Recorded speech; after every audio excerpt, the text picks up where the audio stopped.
Hello, I am Anne McElvoy from The Economist, and welcome to our event today. Our subject is where we work, the future of the workplace, whether it's in the office or where I'm sitting with my household behind me, or perhaps a mixture of both. And that is the beginning of what I think is going to be a fascinating discussion today. I'm a senior editor here at The Economist. I also host a show called The Economist Asks in our podcast. So I'm used to asking the big questions.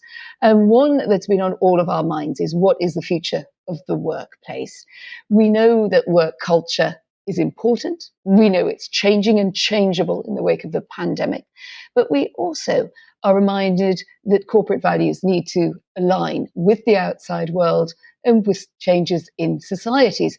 So how do we empower staff and empower ourselves to create a strong and authentic culture in our organizations that understand those wider pressures, and what might we learn along the way, including perhaps from those outside our own office or home working walls? Well, I've got a brilliant panel to explore this with.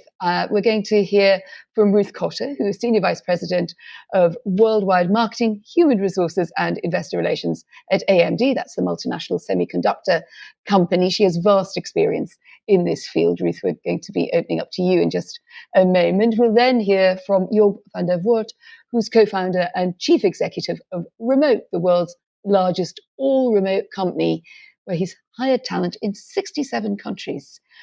And I feel like I need a personal session with you, Job, after my remote working trials and tribulations, but you go much broader than that. Lindsay Haswell will then be joining us, Chief Administrative and Legal Officer at blockchain.com. Chief Administrative and Legal Officer, of course, at a place with a vast people, legal and compliance team, and a very experienced manager in the sector to boot. So we have a mix of people, I suppose, who started their careers working remotely or working virtually, and those who perhaps have come from more traditional working environments and have helped us all flex along the way. So I thought we'd open up with thoughts from each of our panel. And Ruth, give me your headline thoughts, please, on culture in the workplace and how it has changed and how it needs to change. Thanks, Anne. Appreciate it, and lovely to be here with everyone today. It's actually a topic that's keeping me awake at night at the moment, thinking through. We're a company that's grown very quickly. We're now 24,000 people, and a couple of years ago we were just 8. So it's been significant growth in the backdrop of a pandemic. And as we come out of that pandemic, it's a very fluid situation where the typical bounding box of helping direct culture, which are the 4 walls of the office environment, the traditional office environment, have now been broken down.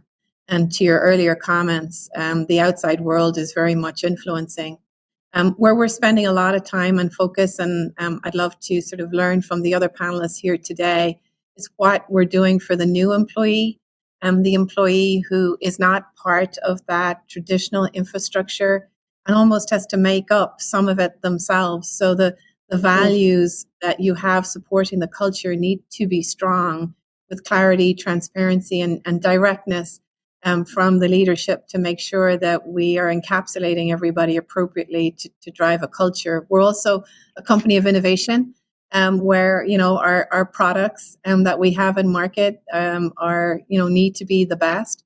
And how do you keep that culture of innovation thriving and alive with a broadly dispersed employee group, and increasingly transitioning now back into a hybrid environment depending on where we are in the world. So wrestling with all those thoughts and happy to explore them more today. Great. Let's dig into that in just a moment. Job, your thoughts, just to kick us off a bit into that experience of being an entirely remote working genius. Thanks, Anne. Whenever people talk about company culture and the change of that going from an in-office culture to maybe a remote or a hybrid one, I always ask them, well, what did you do when you were in the office to build a culture, to do something intentional? And what I find is that in many cases there was nothing intentional. You got the culture for free by being in the office and meeting at the water cooler or at the coffee machine and walking in every morning. And those moments are important, and something like that can create somewhat of a culture. If you don't have that anymore, or if you don't have an office, or not everybody is in the office, um, you lose that. So you lose the culture you get for free, but it's a massive opportunity for you to be intentional about it. And that's really what I think about this, which is that many offices and many cultures that are built in offices are not necessarily good or great. And if you're working remotely, or if you have a somewhat distributed team, you now have to shift as an employer from not really doing anything about it to being very intentional about the culture that you create, and the connections between people that you encourage, that you forge, as it were, right? And that goes from very simple things, such as I'm onboarding someone new. How do I make sure, like Ruth was mentioning, that they start to understand what are the values that we care about in our business? How do we communicate with each other? To much deeper things, like making sure that over time people continue to connect with each other out of the direct context of work, right? You cannot go out for lunch together if everybody is working remotely.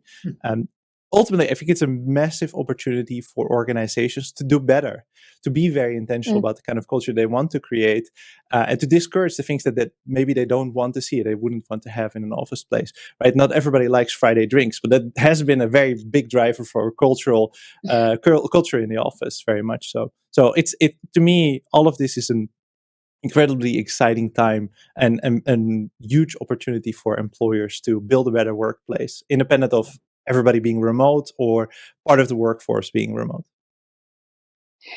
Lindsay Haswell, how does that land with you? You must have a lot of experience of remote working, and indeed, the business you're in is really about facilitation and being able to make connections and get things done without traditional infrastructure. So I'm very interested in whether that, in a sense, makes it easier for you, or whether the expectations are quite high as well. Yes, I mean, I agree with Yob. I think we're in a period of enormous opportunity.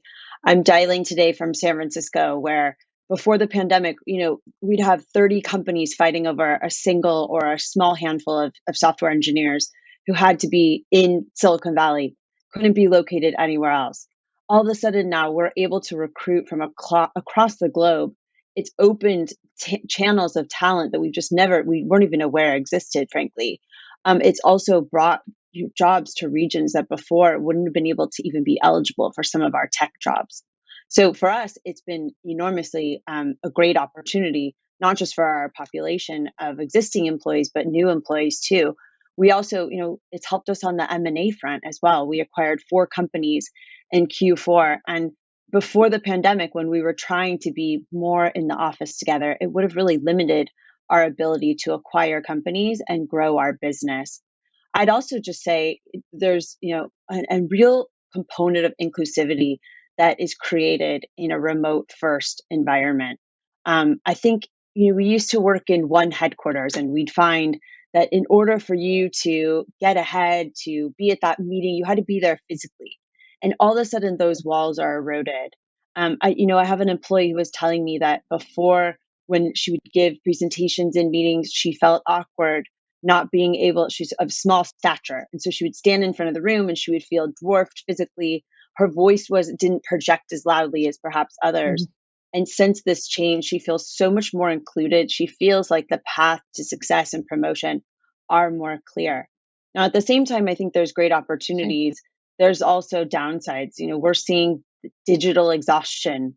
And I think being at home or being fully remote means that it's harder to actually detect that digital exhaustion in employees. We've seen productivity go way up, but we don't yet kind of run into people on the way to getting a coffee or the bathroom and say, I'm struggling with this or that or the other. It has to be very intentional, very scheduled.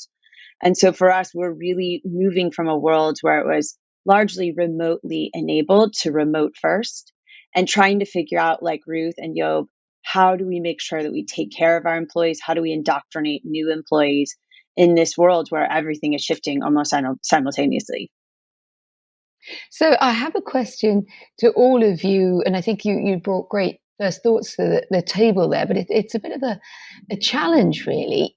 Do we think that there is one company culture that you can instill in a hybrid environment in the same way? Is it going to be the same experience that I have if I spend most of my time in my working day in the office, hybrid, remote? Or are we perhaps in danger of over-promising on that? And that we may have to accept that company culture itself will no longer be only one thing. I have to say, when I'm sitting in my own team and so my own interrelations, some days I think, yeah, this whole thing kind of gels. And other days I really do feel that there's slightly different experiences, and I get an itch to go into the office. I don't know why. It's just sometimes perhaps it's almost anthropological. So I wondered if you feel, and I think I'm just going to pick on Job here. What do you think, Job? That strongly remote experience maybe makes you want to tell me that it's actually can be pretty much the same, or should it not be? I think it can be better. And I think it's likely to be better because you have to be so intentional about it. That's also to say that if you are not, you're going to feel the consequences because you don't get anything for free, right? If you don't, as an employer, if you don't actively work on making sure you build a particular company culture and you reinforce that and you create occasions for people to feel that, then yes, it's going to be worse. But I think, and I know that if you do well and if you think about how do I build this kind of culture, you measure that, which is, so for example, at Remote, we have about 1,000 employees. We measure this. So every quarter we survey everybody that works in the organization and we ask them on all sorts of things. Like, do you feel well supported? Do you feel like you have a clear track to grow in your function? Do you feel like you learn? But what we also measure and what we care very much about is belonging. How much do you feel like you belong here? Like there's a place for you. You feel some sort of connection with your peers. Out of 5, we have scored 4.85 consistently over quarters. That's incredibly high if you compare it to any other organization, in particular office-based cultures. And I think in part it's because if you are so incredibly intentional about it, so you create many different occasions for people to connect with each other, then one, people will start to make use of that. And two, much as Lindsay was saying, you create a much more inclusive culture where it's not just the people that enjoy those social interactions that happen in the office, that don't just enjoy the Friday afternoon drinks, but also all sorts of other people, independent of what they want. I am not a person that likes Friday drinks very much, but I do like to play games, for example, with my colleagues. And so everybody at Remote, as an example, gets a VR headset, so you can hang out in VR, which sounds, it sounds ridiculous, but as an employer, it's not very expensive to buy that. And it offers one additional way for me to connect with my peers and to get a sense of presence and to play games together. So we are very intentional about it. And you can create a better culture. But yes, like the hard requirement here is that as an employer, you have to figure out how to do this. And you have to set it in place and you have to enable people to do so. And yeah, I think one part of it as well, again, speaking to what Lindsay was mentioning, is that you have to make sure you have a culture in which people support each other. That if you are a manager, you make sure to check on your reports, not just on their performance and their output, but also, are they well included in the company culture? Do they participate in some of these things, right? None of these activities and bonding moments should be, opt out. They should all be opt-in occasions, but nonetheless, it's important that people actually participate and start to become part of the organization more so than just producing work. Now, if you do all of that as an employer, yes, I believe very much so you can get to a place that is better than 99% of all organizations in an office. There speaks a man who works with a couple heads of a company called Remote. Ruth, come on, is he drinking the Kool-Aid a little bit too much, or not drinking it because he's busy gaming to build team spirit? Just my question was really a little bit, that's a very clear answer. I mean, you're absolutely convinced that works incredibly well and that model works. You've also, Ruth, had vast experience of people and how people interact with organizations. Do you think it is straightforward, or do you think that perhaps there will be slightly different cultures and that might be okay, or at least an element of that might be all right? Yeah, I think it's going to continue to be very fluid, more fluid than it was before. I think it'll be different, but I think the vehicles we need to utilize to support and nurture and cultivate the culture, which is an ongoing body of work. We're a 53-year-old company and we're still working on it. I think the vehicles will be different, and for us, we're going to be in a very hybrid situation. So there'll be sometimes people will be in the office, sometimes they won't, and I do agree. I think we have an opportunity to make things better, and that's a good and a right thing to do. But the influence and the environment in which our employees are being exposed and influenced as part of their working lives has expanded. And you're seeing an escalation of societal concerns and interests from employees as they work remotely, and their careabouts are far more varied than perhaps they have been in the past when everybody's been sort of in the physical hub. And that's great. That's a good thing. I think it educates us better. It ensures the companies care a lot more, whether that's about ESG topics or diversity, inclusiveness, and belonging, or the current conflict that we see between the Ukraine and Russia. It's all goodness, and I think it brings a sense of responsibility to companies that we owe.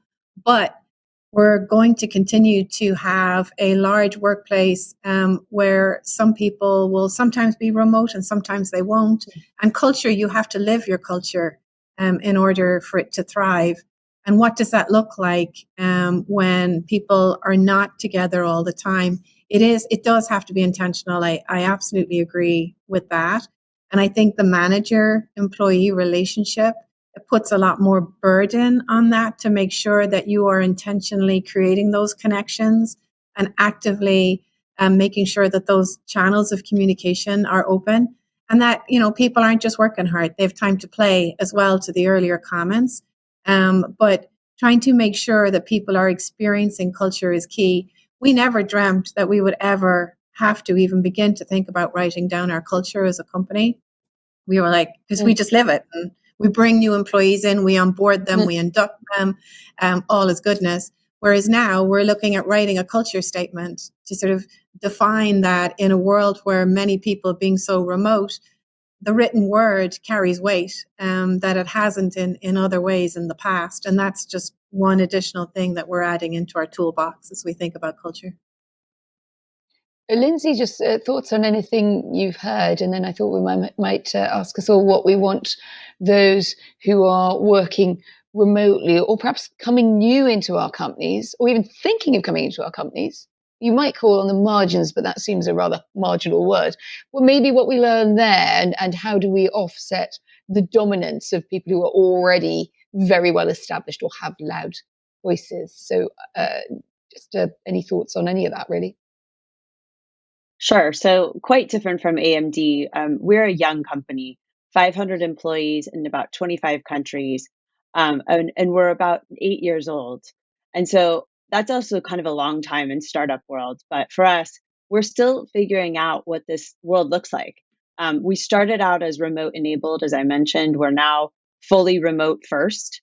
And we think a lot about how do we indoctrinate new employees with our values. I think that's a really important point, is when you bring in new employees and they're in a country maybe by themselves, maybe there's one other employee in the country, same country with them, how do you teach them what matters to the company? And so we've always had our cultural values as the lead part about onboarding.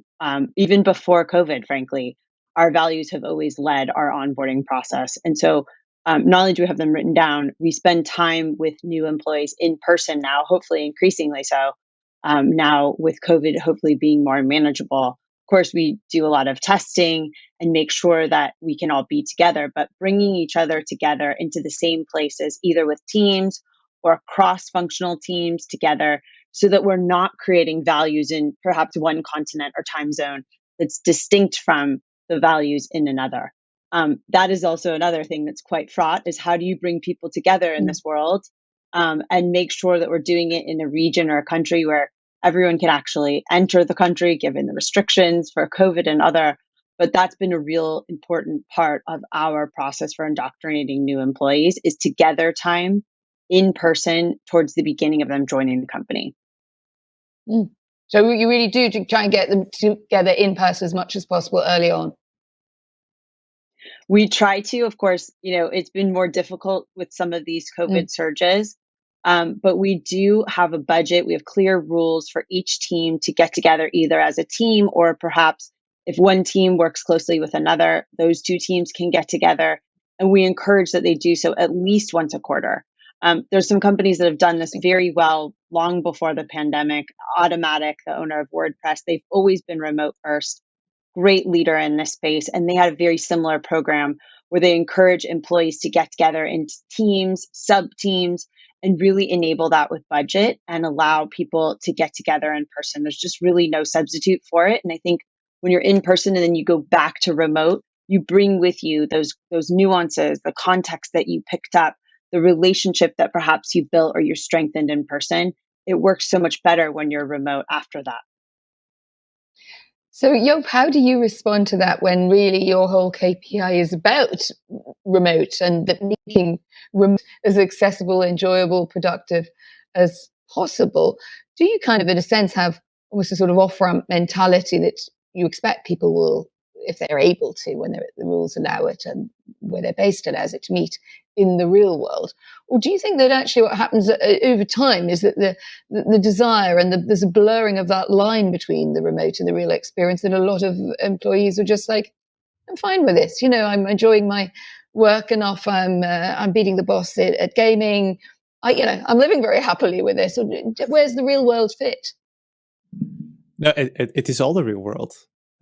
Talking with each other over the internet is just another way of talking with each other, and it's nice to be together. And so we do the same thing as Lindsay does. We encourage people to get together if they can, if they feel like it, if there's good reason, if you happen to be close to a colleague, if you want to get together with the team. We do exactly the same thing. It's worthwhile to do it. It's the thing about remote work, and what we hope to do is we hope to bring more freedom into the world, freedom for individuals to live wherever they want, for them to make more money independent of location, to not have to move to San Francisco just to get a job at an amazing company and be able to build a great career. That is what remote work is about. It's not about, oh, should I still see people in the real world? No, look, if you work for any company, you and especially for a startup, you easily end up working more than 40 hours a week.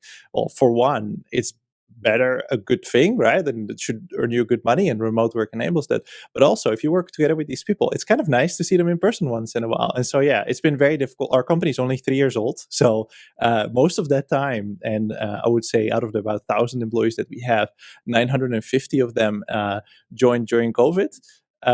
So that meant that, yes, most people in our company have not been able to see each other, but we do encourage it. And especially now that things are changing And a little I bit, have to we say, provide budgets. I really do love the idea of the VR headset and meeting in the virtual world in a social context instead of a work context. I struggle. I try to do, a cocktail or coffee hour on Zoom, and it just doesn't feel anything other than work. And so I actually think it's quite brilliant. And for blockchain.com, that's in the Web3 universe, it's really actually a great idea that I'm going to steal from you. Thank you. Yeah, I should do. I think it's nice because it's a different modality. You can't really work in it yet, but you can play games with each other. You can get social with each other. It's a nice. But we have done the past 3 years. We've done our Christmas parties there. So you create a virtual room and you hang out there, and it's the one occasion where you can feel some sense of presence completely out of the context of work, which you can't do work, with people that are maybe on the other side of the planet. So it's quite cool. Yeah, it's really clever. Yeah. If you add a karaoke element, that different background. I'm sure there's a karaoke app. Yeah, because I feel I might maybe more where my imagined talents lie than in being quick and nimble enough to be great at the gaming. But I guess it doesn't really matter, does it, if we're doing it together? I mean, the fact is you could do it in the way that you want.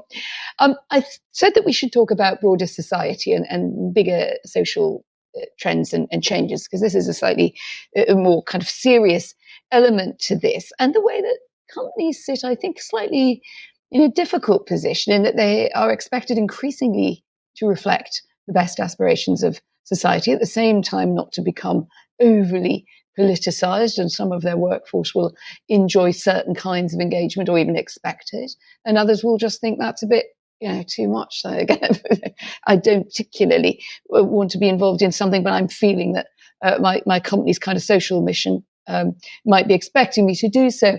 What are our thoughts on that? What have you seen in your own companies? Start with Ruth. I mean, where do you stand on this? Because you're so used to handling that interaction of people and brands, and that really interests me. Yeah, I mean, it's a fine line. And obviously, you're trying to respond to your employee base and their careabouts. And we want to have common careabouts. That's very important. But there's also sort of the corporate machine and reputation and what you stand for and what you want to be known for as you think about the corporate brand. So it is a fine line. We're always balancing it. We're lucky in that when we were founded, the sort of ethos of the founders was people first, products and profits will follow. So we've always had that people thread in all that we do. And we really just focus on being as authentic as we possibly can be. And that's, understood and believed and felt by employees. And one of the many reasons they like to work at AMD is that authenticity. And we're just clear and transparent about what matters to the company, what the company careabouts are. And we also have many, they're called employee resource groups, ERGs, where sort of like-minded employees with common interests, whether those are societal, environmental, or in other areas, can come together and share and learn and grow. And the company is very supportive of that. And then, just being very direct, we're not looking to have a megaphone on any major global topics outside of the few that we feel very passionately about, and we feel passionate about those because we feel we can impact them. We have one of the most successful. Give me an example of what you would say was core to culture in that sense. It'd be interesting. Yeah, no, we have one of the most successful female CEOs of a public company. So diversity, inclusion, and belonging is really important to us. Diversity in the workplace, and building out a pipeline for on a gender basis of female employees of the future, beginning from school all the way through to the workplace, is something we feel very, very passionate about. We also very passionate about the environment because although we don't manufacture our own semiconductors anymore, we obviously rely on many people globally, and that's a very delicate balance as we think about people and planet and how all of that comes together. So those would be two examples. Lindsay, what about that idea of bigger changes, expectations, and tensions in wider society, and how far you think, as you say, a young, fast-growing, very energetic company be quite easy, wouldn't it, to almost be sort of swept up with lots of different expectations, which then find that perhaps some of them are in conflict or that they're not exactly where you kind of intended to go. How much thought do you give to that? Yeah, I mean, we have a very young population. Our average age is 27. And so we have a very engaged population, both inside the workspace and also on Twitter. We have very active customers. We have 76 to 80 million wallets, which is basically accounts worldwide in 200 plus countries. And many of them seem to be on Twitter and are calling us out for some of the biggest social, environmental, political issues of our time. And so we do have to constantly go back to what our values are and what our focus is. One thing I've noticed with our employees is that some of these issues are just so complex. There's no right answer. We're living through one right now with the war in Ukraine, and we have a very engaged audience on Twitter asking us to block accounts, for example. And these are very complex issues, geopolitical issues. They show up outside our company, inside our company. And one way that I found that it's helpful inside the company to talk about these things is to simply be honest that sometimes we don't know what the right answer is. I often say that people don't want perfection, they want authenticity. And that was a word that Ruth used. And I think it's a really important word as we go through these times, these turbulent times. Mm-hmm. And so when we're talking to our employees, we sometimes just say, this doesn't feel core to our mission right now, whatever the particular issue is, or perhaps it does. But we're trying to navigate and figure out the right answer too. And we do have a very engaged internal audience that we work with, focus groups inside the company to determine how to respond to these things. But I think some of it is just making sure that employees, especially in the remote world, have a valve or a release button to be able to talk about these things, to make sure that they feel that they're heard and that they have a place to go to express these things, whether it's the HR team, whether it's their individual managers, or frankly, my CEO and founder who's super passionate about these issues, who's available on Slack to talk to employees. And it's obviously a lot easier to do with 500 employees than at AMD where you have 60,000, Ruth. But I think just expressing that the door is open and that, some of these issues, these great unsolved issues of our time, we're going to have to work through together as a company. That Slack with 60,000 must be quite something. Opening up the Slack to what issues are you concerned about, which must be quite. Do you ever do that? Do you really open up a big channel, or do you tend to do it more by, just a quick one to Ruth and back to your, do you tend to do it more by kind of jurisdictions, or, I'm always interested in how much you go really global and when do you actually say, well, we need to break this down a bit more? No, it is very global. We're a global company, and we believe that actually that the sharing of voices globally is actually very powerful. And it helps our employees understand and recognize that there are other careabouts in other places in the world. Yeah, no, look, we would create forums for all our employees to participate. I mean, we have all employee gatherings, every few months, and they're very, very active participation. Employees get to vote on the hot topics of the day and what they prefer, and support each other and understand and learn from each other, as well as much as management and leadership being accountable to answer to any and all and everything in between. And it's that, I think, transparency and openness, and to what Lindsay said, being fearless, even if we don't know the answer, it's okay to say we're trying to figure it out and we actually don't know, and bear with us, or, we'll take the inputs, etc. It's just greatly appreciated. And that was something that the pandemic completely amplified. Sometimes, we're all human beings at the end of the day, and sometimes we just need to know somebody's got it, or somebody's thinking about it, or someone's trying to figure it out. And just sharing, what people really care about is good and healthy. And I think it bolsters and strengthens any company culture. So yeah, I'm all for, sometimes to your point though, Anne, you do need to isolate it into a smaller sort of a group if it's very localized. But if not, I think it's great. We all learn from each other. You keep it very broad.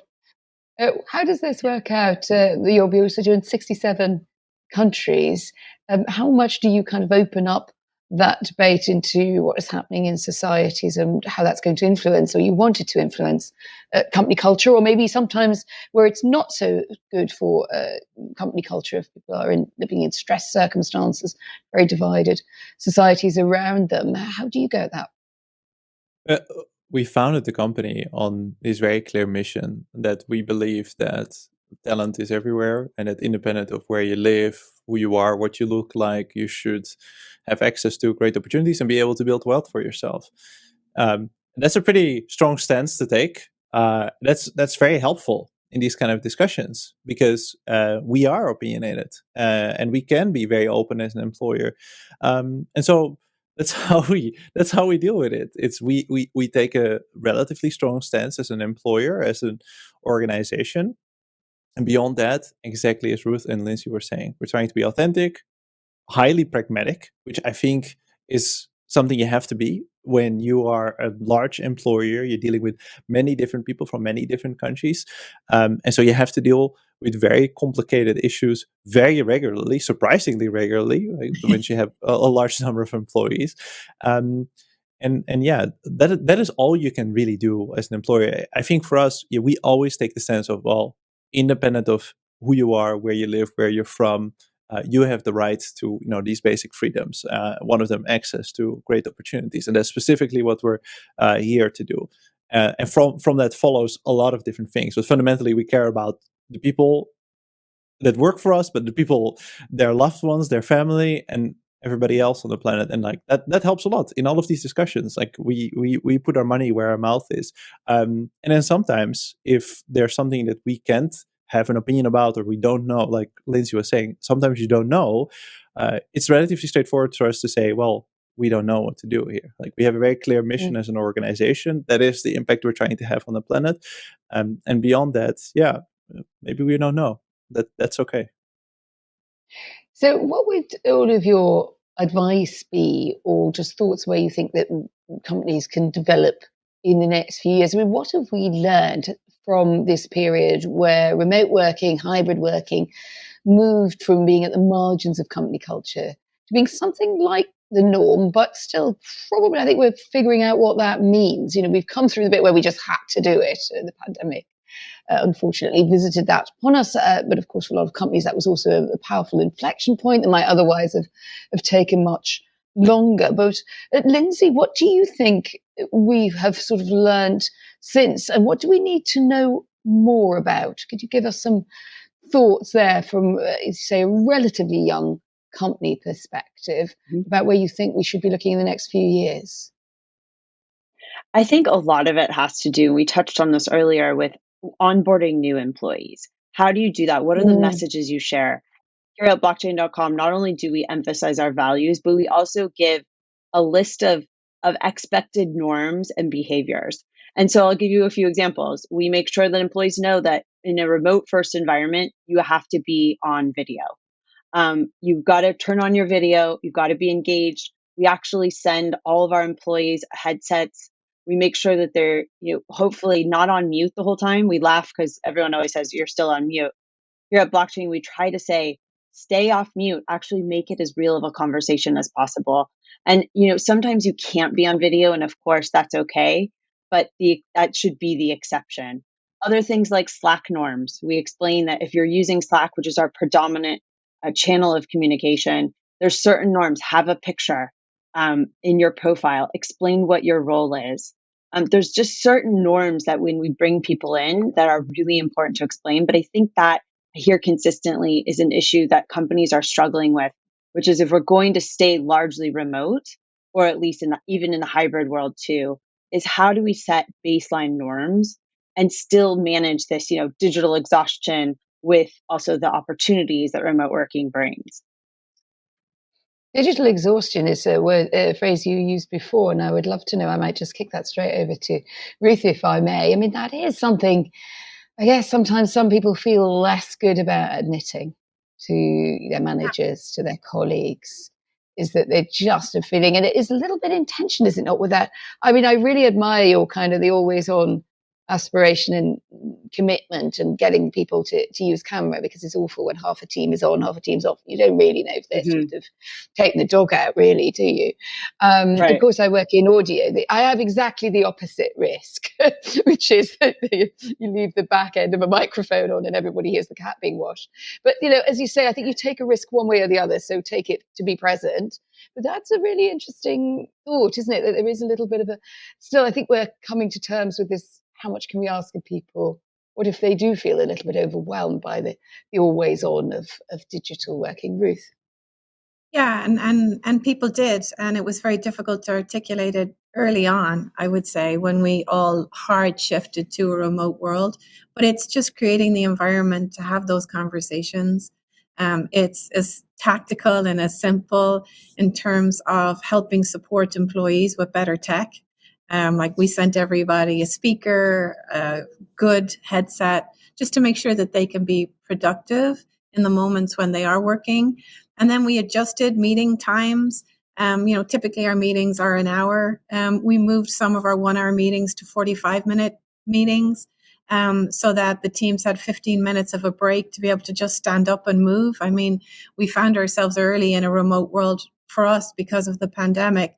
You could get into a chair at 8 a.m. in the morning and, if you so choose, you'd still be there at 8 p.m. at night, having not really moved. So creating these environments. We also have days where we don't have meetings once a month to give everybody some recharge time, so that you're not constantly on camera. And now we're delighted because we're transitioning to a hybrid world whereby there's a better balance between in-person engagements as it relates to work and this sort of remote environment. So it's different things for different companies, but I think for us it's all about trying to strike the right balance, creating a forum where employees can be open and have that conversation with their manager.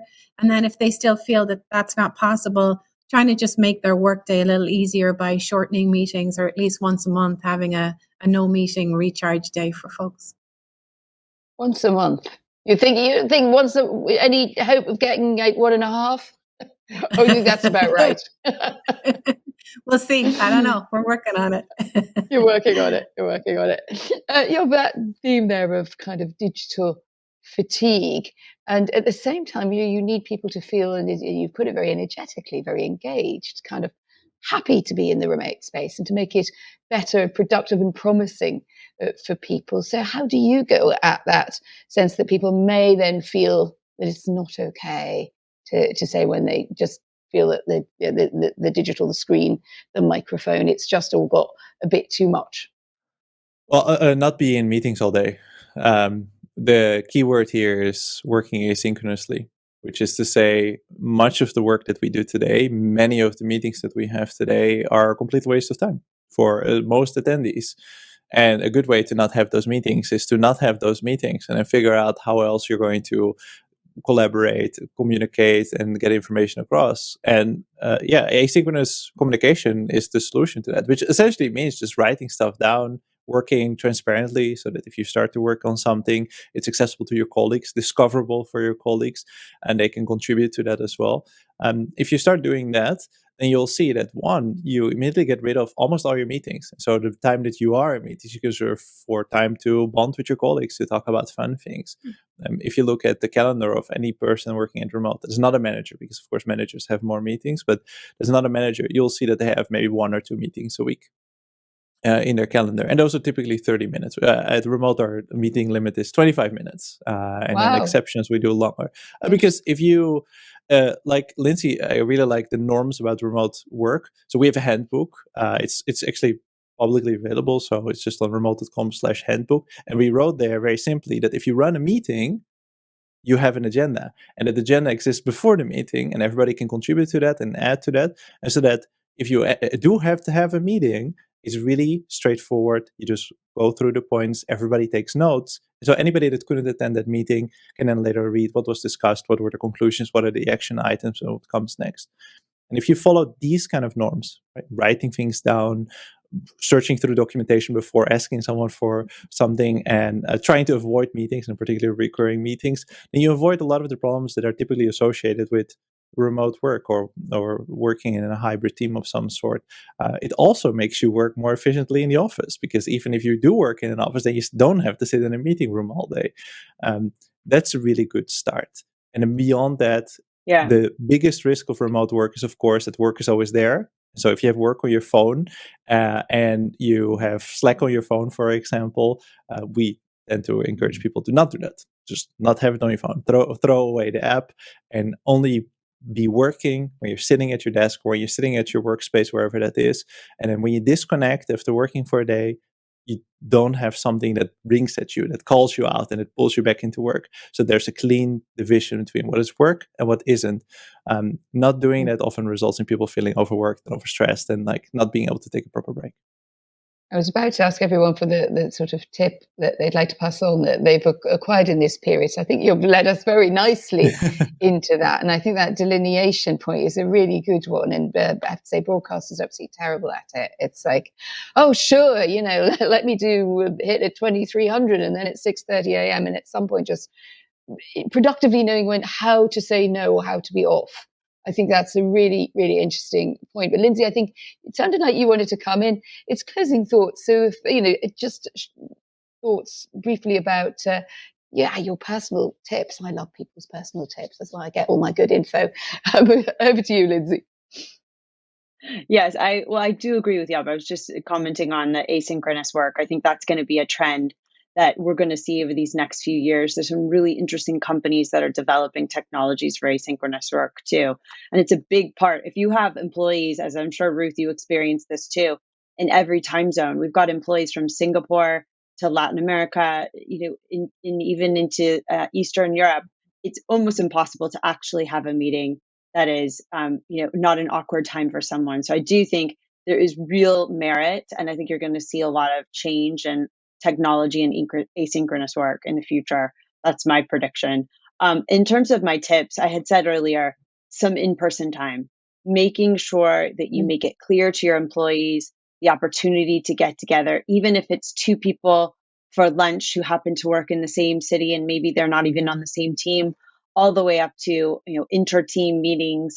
I think there is no substitute for in-person time. I think getting people excited when they join the company, we send a box full of swag that says, welcome to blockchain.com. And you open the box and it's got, kind of your whole remote work setup. It's got a t-shirt, it's got a water bottle, but it also has your onboard to being a blockchain.com customer, to start using our product, understanding our product, and I said getting indoctrinated. So I think some of it, the beginning journey of the employee and their time at the company is that really important time to establish those norms and those traditions of remote working that are successful. So it's a swag bag on offer from blockchain.com. Ruth, any match that if you can. Last thought from you. Yeah, great. Thank you.